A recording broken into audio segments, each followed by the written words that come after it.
Bismillahirrahmanirrahim. My name is Shakil Awan and I am your maths teacher from Hadaf College Peshawar. आज हम exercise 4.4 को दोबारा continue करेंगे. हम क्वेश्चन नंबर 4 तक शायद कर चुके थे. क्वेश्चन नंबर 5 से हम स्टार्ट करते हैं.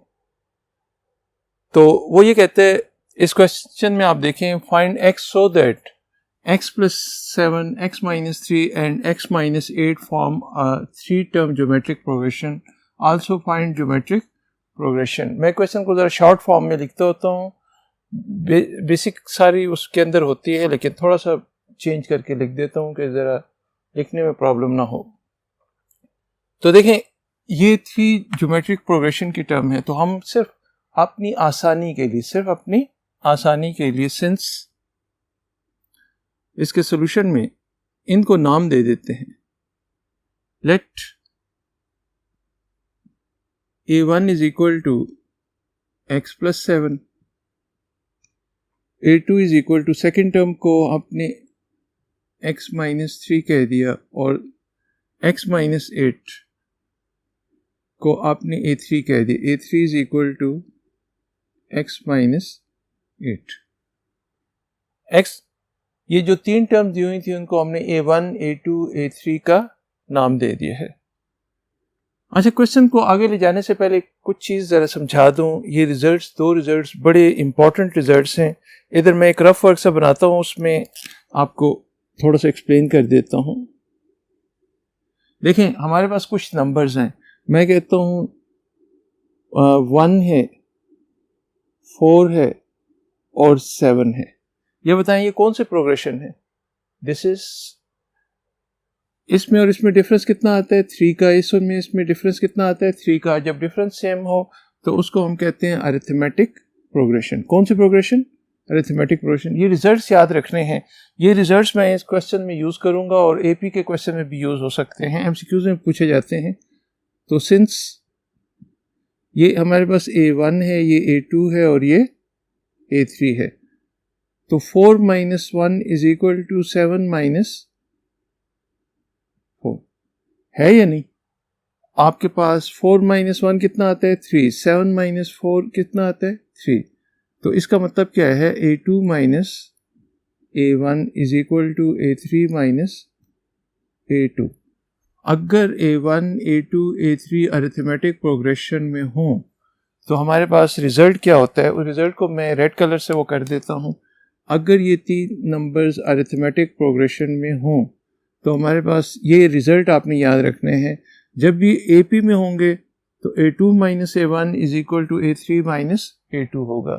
लेकिन यही नंबर अगर ज्योमेट्रिक प्रोग्रेशन में हो, मिसाल के तौर पे मैं इधर लिखता हूँ 3, 6 एंड 12. 3, 6 और 12 ये ऐड करने से आते हैं या मल्टीप्लाई करने? 3 2s are 6, 6 2s are 12.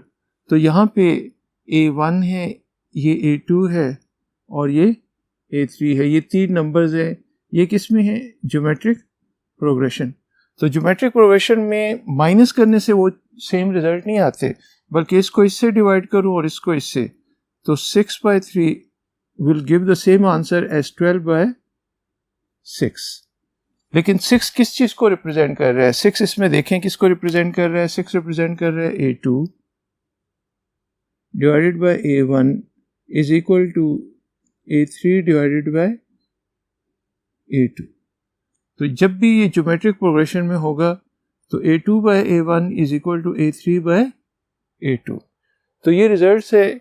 ये 2 रिजल्ट्स मैंने आपको अरिथमेटिक प्रोग्रेशन में second minus first is equal to third minus second, और ज्योमेट्रिक प्रोग्रेशन में second divided by first is equal to third divided by second. इसको रिपीट करें कम से कम 10-10 दफ़ा, 15-15 दफ़ा इसको रिपीट करें, तब आपको ये चीज़ याद होगी. नेक्स्ट देखें जी. अब इस क्वेश्चन को देखें. अब ये क्वेश्चन तो हमारे लिए स्वीट डिश बन गया, बिल्कुल आसान सा है. Since a1, a2, a3 are in geometric progression.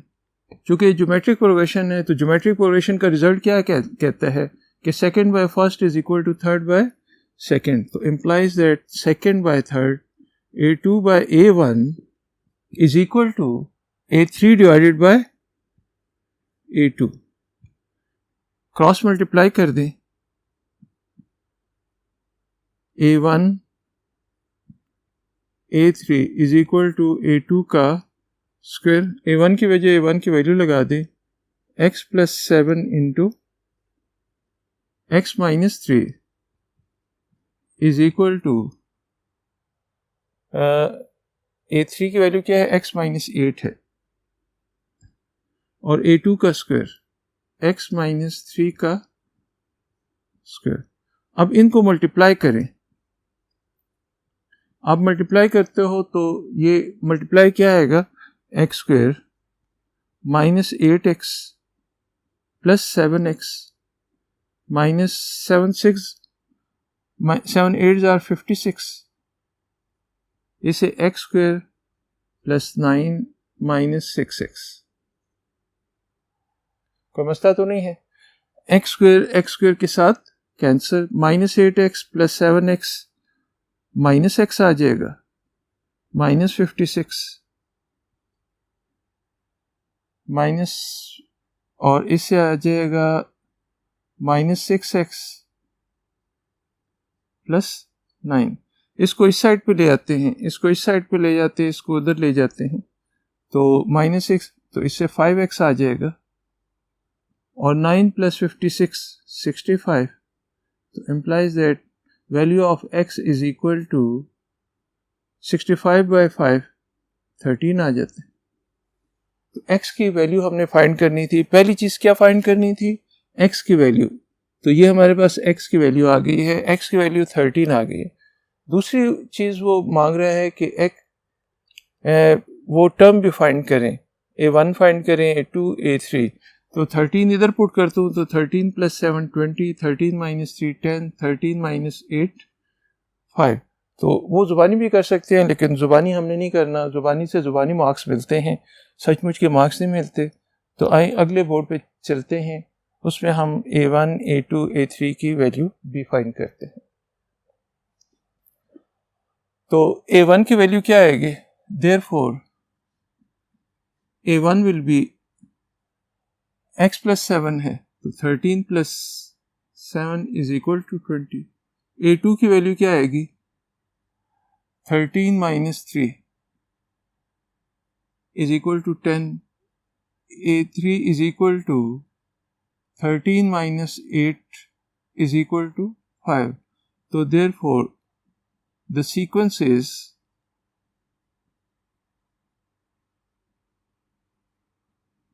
Sequence कौन सी आ जाएगी, 20, 10, 5, 3 टर्म सीक्वेंस थी, तो 3 टर्म सीक्वेंस हमने फाइंड कर ली है। ये कौन सा क्वेश्चन था, this was question number 5। Question number 6 की तरफ आते हैं, बहुत अच्छा खूबसूरत क्वेश्चन। तो क्वेश्चन नंबर 6, ये क्वेश्चन इसलिए स्टूडेंट टीचर्स को पसंद है कि इसका लिखना बड़ा आसान होता है। तो वो आपसे ये कहता है A10 is equal to L in geometric progression A10 is equal to L, A13 is equal to N and A16 is equal to N। आपने प्रूफ क्या करना है, आपने ये प्रूफ करना है कि L टू प्रूव ये करना है, to show L into N is equal to M square। ये रिजल्ट आपने प्रूफ करना था, L into M is equal to L into N is equal to M square। तो इसके प्रूफ में देखें, चूंकि ज्योमेट्रिक प्रोग्रेशन है, तो इसके प्रूफ में जरा देखें। सबसे पहले ज्योमेट्रिक प्रोग्रेशन का फॉर्मूला लिखें। सबसे पहले क्या करें, ज्योमेट्रिक प्रोग्रेशन का फॉर्मूला लिखें। an is equal to a1 r is to power n minus 1। उसको ब्लॉक में बंद करें, कहीं भाग ना जाए। तो आपने इसे इक्वेशन नंबर 1 का। अब एक दफ़ा n की वैल्यू 10 पुट करेंगे, एक दफ़ा 13 पुट करेंगे, एक दफ़ा 16। तो for n is equal to 10 इसमें पुट करें। पुट करने से क्या होगा, a10 is equal to a1 r raise to power 10 minus 1। लेकिन a10 किसके इक्वल है, a10 किसके इक्वल है, ऊपर देखें a10 is equal to l है, तो l is equal to a1 r raise to power 9। एक दफ़ा n की वैल्यू 10 पुट की, एक दफ़ा n की वैल्यू आप पुट करते हो for n is equal to, नीचे वाला नंबर क्या है 13, n की वैल्यू 13 पुट करते हो, n is equal to 13 put करें तो हमारे पास आ जाएगा a13 is equal to a1 r raise to power 13 minus 1, 13 minus 1। लेकिन a13 के ऊपर वैल्यू क्या है, a13 की वैल्यू ऊपर देखें लिखी हुई है, a13 की वैल्यू है हमारे पास m is equal to a1 r raise to power 12। तीसरी चीज देखें, तीसरी दफा n की वैल्यू क्या पुट करनी है, एक दफा मैंने ये पुट की है, एक दफा ये पुट की है, एक दफा ये पुट करूंगा। a 16 है तो n की value 16, for n is equal to 16। a16 is equal to a1 r raise to power 16 minus 1। लेकिन a16 क्या है, a16 is equal to n है, तो n is equal to a1 r raise to power 15। अब ये जितने भी results आए हैं इनको हम ब्लॉक्स में लिख लेते हैं। ये किसकी वैल्यू आई है l की, ये किसकी वैल्यू आई है m की, ये किसकी वैल्यू आई है n की। तो यहाँ पे हमारे पास l की, m की और n की वैल्यू आ गई है। अब हमने रिजल्ट क्या प्रूफ करना है, रिजल्ट ये प्रूफ करना है l into n is equal to m square. तो हम पहले l इंटू n फाइंड करते हैं। नाउ l की बजाय l की वैल्यू लगा दें, n की बजाय n की वैल्यू लगा दें। l की वैल्यू देखें क्या है, a1 r raise to power 9 into n की वैल्यू है a1 r raise to power 15। Now bases are same, bases are same, powers are added, तो ये a1 का स्क्वायर आ जाएगा, और bases are same, powers are added, r raise to power 9 plus 15। तो इसी को आप लिख सकते हो l into n is equal to a1 का square r raise to power 9 plus 15 कितना हो गया 24। तो l into n is equal to a1 r raise to power r की पावर 12 का स्क्वायर लिख सकता हूँ इसे, a1 का स्क्वायर होगा, और ये 21 नहीं है बल्कि कितना है 24 है, 24 है, तो इसी को आप लिख सकते हो। लेकिन ये किसके इक्वल है, ये वाली वैल्यू किसके इक्वल है, इसके, और ये किसके इक्वल है m के। तो implies that, इसी को इधर देख लें, implies that l into n is equal to m square. ये चीज हमने प्रूफ करनी थी, ये चीज l into n is equal to m square proof करनी थी, जो हमने प्रूफ कर दी है। तो सिंपल सा क्वेश्चन है, पहले फार्मूला लगाएं, फिर वैल्यूज पुट करें, ये तीनों वैल्यूज फाइंड, इनकी वैल्यूज फाइंड कर दें, l, m और n की वैल्यू फाइंड करके लेफ्ट हैंड साइड में पुट करें तो राइट हैंड साइड खुद आ जाएगी। तो आए नेक्स्ट क्वेश्चन के लिए नेक्स्ट बोर्ड पे चलते हैं। अच्छा, नेक्स्ट क्वेश्चन क्या है, बिल्कुल सिंपल सा क्वेश्चन है। इस क्वेश्चन को एक्सप्लेन करने के लिए थोड़ी सी आपको एग्जांपल दे देता हूँ। हमारे पास ये देखें, ये टर्म्स हैं 3, 6, 12, 24। ये कौन सी प्रोग्रेशन है? ये हमारे पास ज्योमेट्रिक प्रोग्रेशन है। ज्योमेट्रिक प्रोग्रेशन है। अगर इजी का रेसिप्रोकल ले लें, रेसिप्रोकल समझते हैं ना, 1/3, 1/6, 1/12, 1/24। ये अगर ज्योमेट्रिक प्रोग्रेशन है तो ये भी ज्योमेट्रिक प्रोग्रेशन है। अब ज्योमेट्रिक प्रोग्रेशन को प्रूव करना हो कि ज्योमेट्रिक प्रोग्रेशन है तो कैसे प्रूव करते हैं? आप इसको इससे डिवाइड करो, या इसको इससे डिवाइड करो, या इसको इससे डिवाइड करो। याद रखें कि अगले को पिछले से डिवाइड करने से अगर रिजल्ट सेम आ रहे हों, इसको इससे डिवाइड करें या इसको इससे डिवाइड करें या इसको इससे डिवाइड करें, तो अगर सेम आंसर आ रहे हों तो ये टर्म्स जो होंगी वो ज्योमेट्रिक प्रोग्रेशन होंगे। तो हमने इस क्वेश्चन में करना क्या है? अगला क्वेश्चन लिखते हैं। क्वेश्चन हमारे पास कुछ इस तरह है। क्वेश्चन नंबर 7 है, show that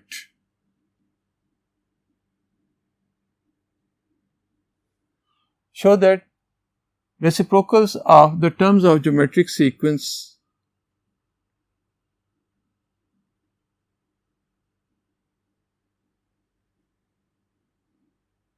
of the terms of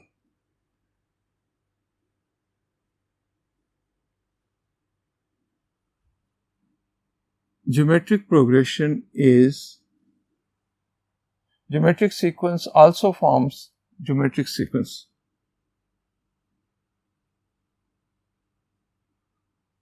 Forms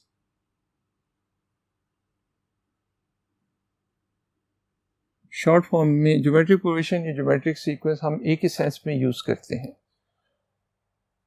तो फर्ज करें हमारे पास कुछ टर्म्स हैं तो वो ज्योमेट्रिक प्रोग्रेशन में हैं। इसके सॉल्यूशन में देखें,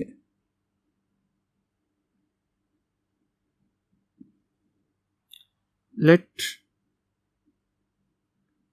A1, A2, A3, A4, A5 be geometric progression. Geometric progression का मतलब क्या है? Where an की वैल्यू क्या आएगी? A1 r is to power n minus 1। Geometric progression का बेसिक फार्मूला हमारे पास ये होता है। तो an की वैल्यू हमारे पास ये आएगी। तो अगर मैं आपसे कहता हूँ A2 क्या आएगा, तो आपको पता होना चाहिए A1 r is to power 1। A3 क्या आएगा? A1 r square। A4 क्या आएगा? A1 r cube। अब हमने प्रूफ क्या करना है? टू प्रूव ये करना है 1/A1, 1/A2, 1/A3 and so on also forms geometric progression। ये चीज प्रूफ करनी है। तो मैंने अभी आपको बताया है, एक और टर्म लिख देते हैं 1/A4। अभी आपको बताया है कि ज्योमेट्रिक प्रोग्रेशन के लिए आपने क्या करना होता है कि आप इसको इससे डिवाइड करते हो, इसको इससे डिवाइड करते हो, रिजल्ट फाइंड करते हो, इसको इससे डिवाइड करते हो, रिजल्ट फाइंड करते हो, अगले को पिछले से डिवाइड करते हो, इसको इससे डिवाइड करते हो, रिजल्ट फाइंड करते हो।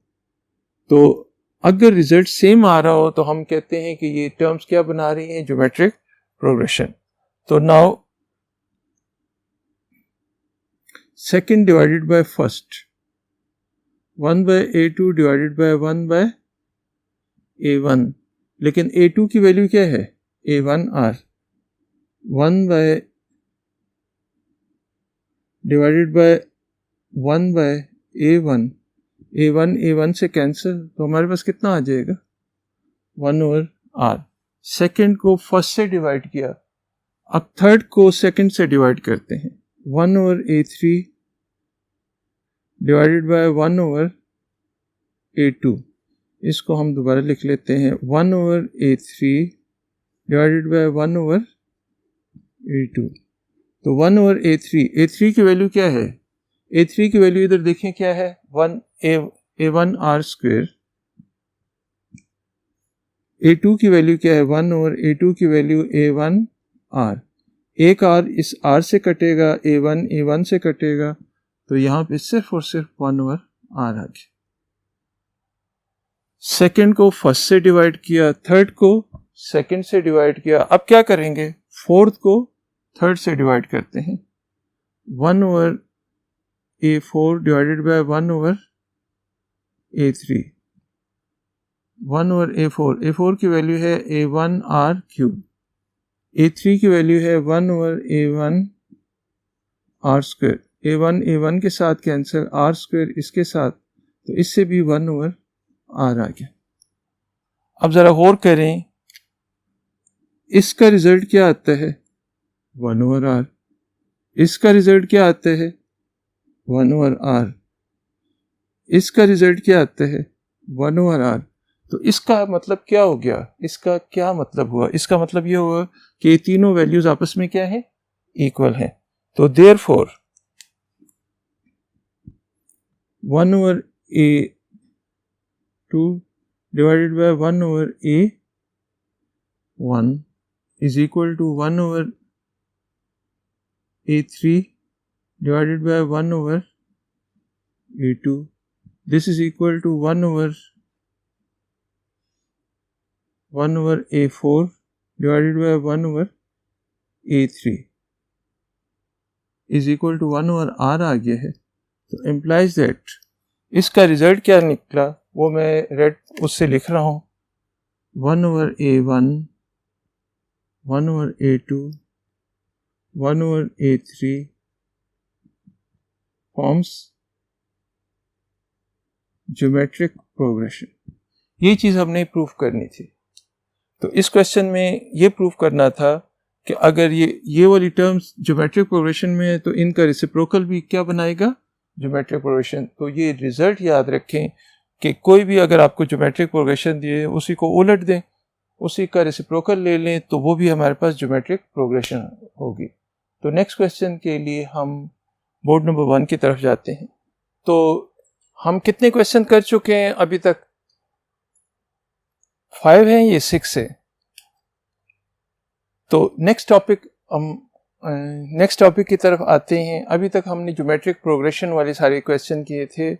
अब हम मीन्स की तरफ आते हैं। मीन्स मैंने आपसे कल भी कहा था कि मीन्स किसे कहते हैं? दरमियान वाली टर्म, मिसिंग टर्म्स को हम मीन्स कहते हैं। अरिथमेटिक फैमिली में अगर दरमियान वाली टर्म्स हो तो उसे अरिथमेटिक मीन्स कहते हैं, और ज्योमेट्रिक प्रोग्रेशन हो तो उसको ज्योमेट्रिक मीन कहते हैं। तो ज्योमेट्रिक मीन का पहले थोड़ा सा रिजल्ट्स कुछ डिराइव कर लेते हैं, उसके बाद हम आगे की तरफ चलते हैं। तो आ जाते हैं ज्योमेट्रिक मीन। इसके कुछ वेरी वेरी इंपॉर्टेंट रिजल्ट्स हैं जो अच्छे अच्छे स्टूडेंट्स को नहीं पता होते, वो उसमें गलती कर रहे होते हैं, तो वो आप लोगों ने थोड़े से नोट करने हैं। एक चीज़ तो ये है कि ज्योमेट्रिक मीन होती क्या चीज़ है। अगर एक फैमिली है उसमें ये 3 बच्चे हैं, 3 है, 6 है और 12 है। एक फैमिली है ज्योमेट्रिक फैमिली जो मल्टीप्लाई करने से नेक्स्ट टर्म आए तो उसे, जो सब ऐड सब्ट्रैक्ट करने से आए तो उसे हम अरिथमेटिक, और ये हमारे पास क्या होती है? ज्योमेट्रिक होते हैं, जिसमें कॉमन रेशियो होती है। तो ये हमारे पास ज्योमेट्रिक प्रोग्रेशन है। अगर ज्योमेट्रिक प्रोग्रेशन है तो ये हमारे पास A है, ये मेरे पास B है, और ये दरमियान वाली टर्म को हम कैपिटल अल्फ़ाबेट से रिप्रेजेंट करते हैं। किससे रिप्रेजेंट करते हैं? G से रिप्रेजेंट करते हैं। तो मुझे ये बताएं, मुझे सिर्फ ये बताएं, रिजल्ट हम एक छोटा सा डिराइव कर रहे हैं, एग्जाम में डेरिवेशंस नहीं आती तो इसलिए घबराने की ज़रूरत नहीं है। सिंस 6 को अगर मैं 3 से डिवाइड करूं तो आंसर कितना आता है? 2। 6 को मैं किससे डिवाइड कर रहा हूँ? 3 से। 12 को किससे डिवाइड कर रहा हूँ? 6 से। 12 को 6 से, तो इससे भी 2 आता है। तो ये दोनों रिजल्ट्स क्या आते हैं, इक्वल आते हैं। अब हम क्या करते हैं, इम्प्लाइज दैट 6 की बजाय 6 की वैल्यू लगा दें। 6 की वैल्यू किसके इक्वल है, g, और 3 किसको रिप्रेजेंट कर रहे हैं, a, इज इक्वल टू 12 किसको रिप्रेजेंट कर रहे हैं, b डिवाइडेड बाय g। तो implies that g square is equal to A B आ जाएगा। जी स्क्वेयर किसके इक्वल आ जाएगा, ए बी के। अगर जी स्क्वेयर ए बी है, taking square root on both side, taking square root on, तो G की वैल्यू हमारे पास ये है plus minus square root A B. G की वैल्यू हमारे पास ये है। तो ये नया फार्मूला है ज्योमेट्रिक मीन का। तो ज्योमेट्रिक मीन का हमारे पास plus minus square root A B formula है। अब इसको थोड़ा सा इस्तेमाल करते हैं, इसके लिए कुछ रूल्स हैं। अब ये तो लड़ाई वाली बात है ना कि एक ज्योमेट्रिक मीन हमने फाइंड करना है, तो प्लस में भी आ रहा है माइनस में, तो कौन सा हमने लेना है, प्लस वाला लेना है माइनस वाला लेना है। तो उसके लिए कुछ रिजल्ट्स हैं, नोट करें। Number 1, if A and B are both positive,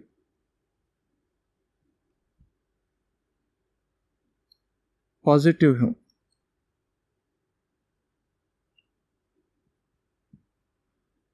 तो g की वैल्यू हमारे पास क्या आएगी, g is equal to plus square root A B, इधर माइनस नहीं आएगा। ये बड़े इंपॉर्टेंट रिजल्ट्स हैं। अगर a और b दोनों पॉजिटिव होंगे तो g को हम क्या लेंगे, positive. Second, if a and b are both negative,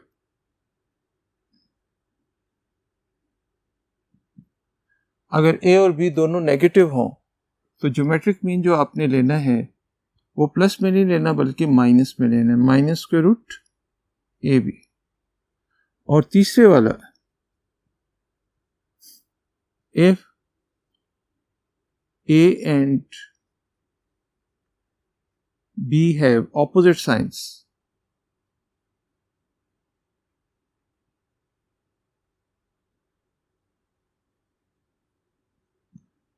opposite signs,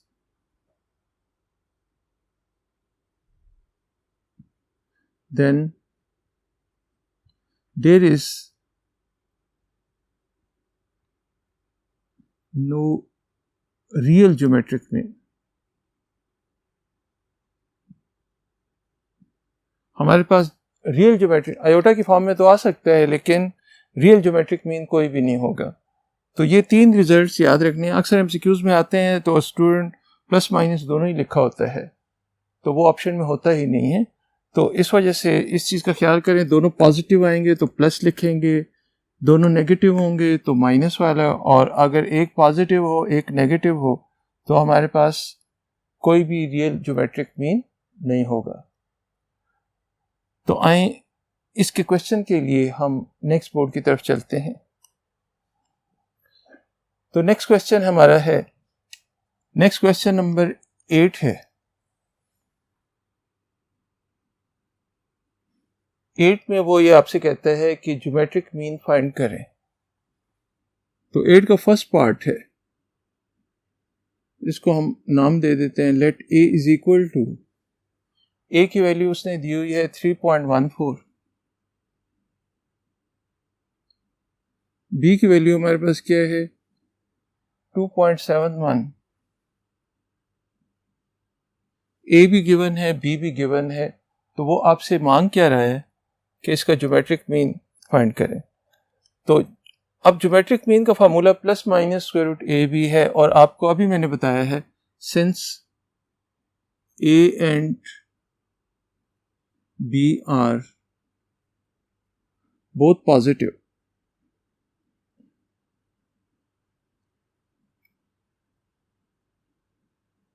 चूंकि दोनों पॉजिटिव हैं तो देयरफॉर इसका ज्योमेट्रिक मीन जो बनेगा उसका फार्मूला क्या होगा,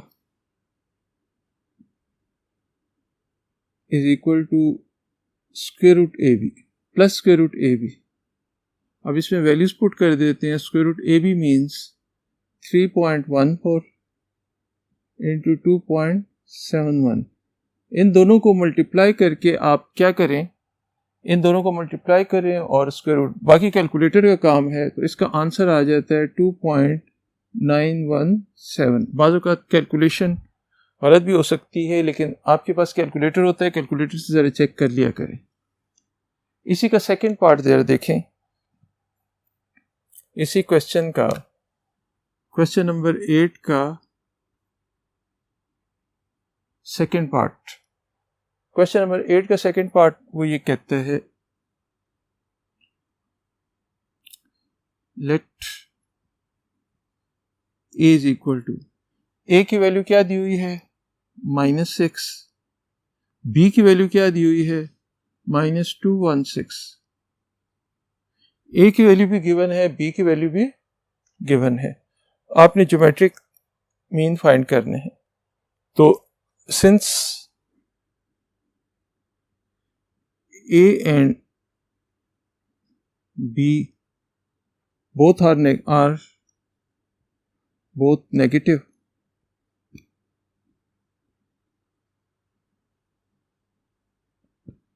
तो ज्योमेट्रिक मीन जो बनेगा वो कुछ इस तरह आएगा -स्क्वायर रूट ए बी। मैंने अभी आपको जो रिजल्ट्स बताए हैं उसी के मुताबिक कह रहा हूँ। अगर दोनों पॉजिटिव हों तो पॉजिटिव, दोनों नेगेटिव हों तो नेगेटिव आएगा। तो -स्क्वायर रूट ए बी, ए की वैल्यू है -6 इंटू -216। तो जी इससे कितना आ जाता है, square root 6 6 are 36, 6 1 are 6, 6 1 are 9 आ जाएगा, और 6 2 are 12, 1296। ये माइनस बाहर है तो -36, मेरे ख्याल में ये 36 आता है इसका स्क्वायर रूट। तो माइनस ज्योमेट्रिक मीन क्या आ गया है -36। तो ये इसका फर्स्ट पार्ट था, ये सेकंड पार्ट था। थर्ड और फोर्थ पार्ट आपने इसके खुद करने हैं। तो आए क्वेश्चन नंबर 9 के लिए नेक्स्ट बोर्ड की तरफ चलते हैं। क्वेश्चन नंबर 9 में आपसे एक से ज्यादा मीन्स मांग रहा है। क्वेश्चन नंबर 9, लेकिन क्वेश्चन नंबर 9 शुरू करने से पहले मैं आपको एक चीज बता दूं कि अगर आपके पास यहाँ पे रिजल्ट में बता देता हूँ, अगर R square is equal to 2 का स्क्वायर है तो बताएं आर की वैल्यू क्या होगी। R square is equal to 2 का स्क्वायर, तो आर की वैल्यू +-2। जब भी इवन पावर हो, जब भी होल पे इवन पावर हो तो हम क्या करते हैं, प्लस भी लेते हैं और माइनस भी लेते हैं।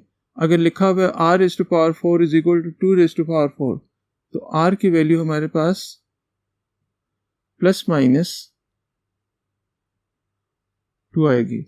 अब सवाल ये पैदा होता है कि प्लस माइनस क्यों लेते हैं। तो आप बेशक इसको चेक करके देख लें, आप इसमें 2 पुट करके देख, 2 का स्क्वायर भी 4 आता है और -2 का स्क्वायर भी 4, 2⁴ भी 16 आएगा और -2⁴ भी 16। तो कहने का मकसद ये है कि जब भी यहाँ पे इवन पावर हो, इसके ऊपर इवन पावर हो, तो आपने प्लस माइनस लगाना है। ऑड पावर में ऐसा नहीं करना, ऑड में एक ही वैल्यू लेते हैं जबकि इवन में 2 वैल्यूज ली जाती हैं। अक्सर स्टूडेंट्स को ख्याल नहीं करते तो उसके कुछ मार्क्स कट जाते हैं। तो क्वेश्चन नंबर है हमारे पास 9।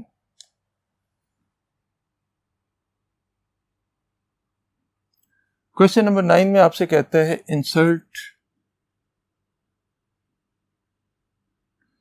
5 geometric means between 5 geometric means between किसके दरमियान में है, 3 whole 5/9 and 40 whole 1/2।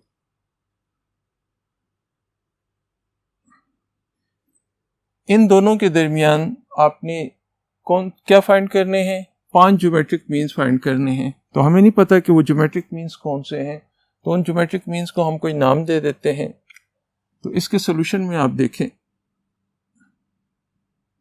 let the 5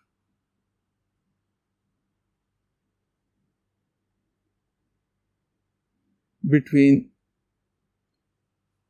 9 3s are 27, 27 और 5 कितना हो गया 32/9। फिर देख लें 9 3s are 27, ये कंपाउंड फ्रैक्शन है, कंपाउंड को पहले सिंपल फ्रैक्शन में चेंज करना है। 9 3s are 27 plus 5, 27 plus 5 32 and 81/2 है कि 3 है 81/2 है। Let 5 geometric means between this and this be G1, G2, G3, G4 and G5। उन 5 geometric means को हमने ये नाम दे दिए है। अब हम 1 by 1 इसको सॉल्व करते हैं। तो therefore सबसे पहली टर्म कौन सी है 32/9, उसके दरमियान ज्योमेट्रिक मीन्स होंगे G1, G2, G3, G4, G5 और लास्ट टर्म कौन सी है 81/2। अब इसका ज़रा डेटा लिखें, इसका डेटा लिखें, हमें ये सारी वैल्यूज़ फाइंड करनी है। तो A1 क्या चीज़ है इसमें, A1 is equal to 32/9। Number of terms कितनी है, नंबर ऑफ टर्म्स देखें तो 1 2 3 4 5 6 7, n की वैल्यू हमारे पास है 7 है और A7 की वैल्यू है 81/2। इसमें क्या चीज़, अरिथमेटिक मीन में फसाद की जड़ डी होती थी, यहाँ पे फसाद की जड़ r है, यहाँ पे वो करेक्टर r कर रहे हैं, r की वैल्यू हमने कैलकुलेट करनी है। अब सबसे पहले ज्योमेट्रिक प्रोग्रेशन का फार्मूला लगाएं। ज्योमेट्रिक प्रोग्रेशन का फार्मूला क्या होता है, an is equal to a1 r is to power n-1। इसी में n की बजाय आप 7 पुट कर दें, implies that a7 is equal to a1 r is to power 6। a7 की बजाय a7 की वैल्यू लगा दें 81/2 इज इक्वल टू a1 क्या चीज़ है, a1 है 32/9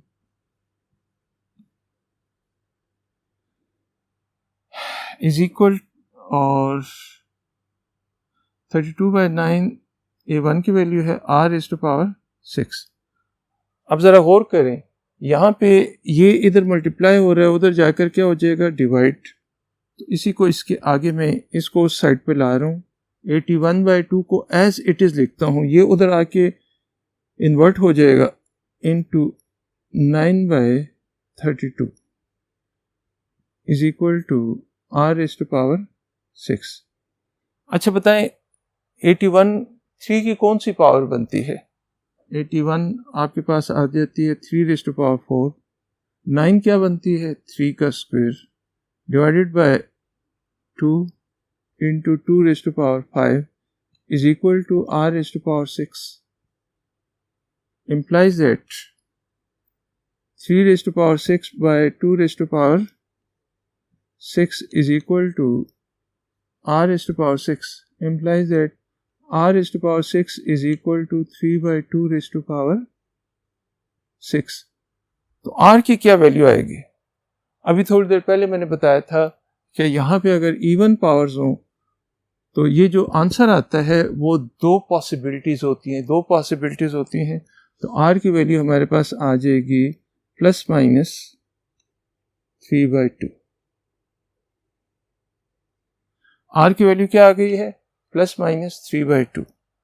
r हमारे पास आ गया है। अब G1, G2, G3 फाइंड करना कोई मुश्किल नहीं है, तो इसको फाइंड करने के लिए हम बोर्ड नंबर 1 की तरफ चलते हैं। तो G1 की वैल्यू क्या आएगी, G1 is equal to, G1 किसके बाद पैदा होता है, सबसे पहली टर्म कौन सी थी A1 into R। A1 first term के साथ अगर R को मल्टीप्लाई करें तो G1 की वैल्यू आएगी, लेकिन फर्स्ट टर्म कितनी है 32/9 इंटू आर की वैल्यू क्या है। अच्छा हाँ, यहाँ पे एक मसला पैदा हो गया है। मसला ये है कि आर की तो हमारे पास दो वैल्यूज हैं, तो हमारे पास for a1 is equal to 30, a1 की वैल्यू एक ही है। For r is equal to पहले लेंगे 3/2, r की वैल्यू पहले 3/2 लेंगे और फिर -3/2।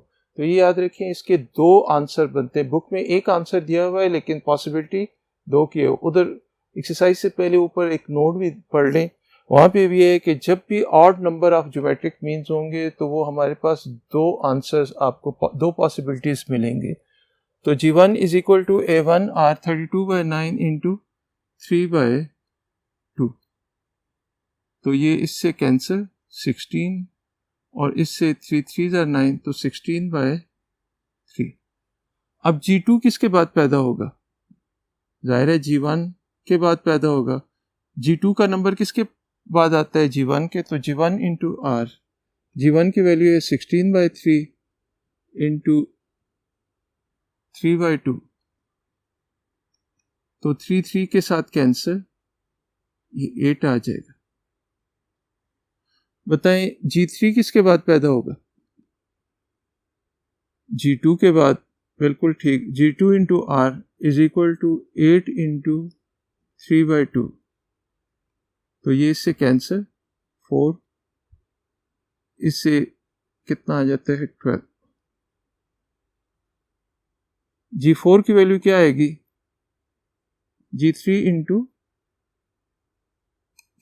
G3 की वैल्यू हमारे पास क्या है? 12 इंटू R की वैल्यू कितनी है?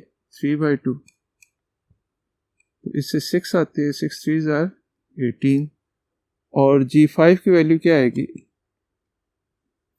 G4 इंटू R, G4 की वैल्यू है 18 इंटू 3/2, इससे 9 आता है 27।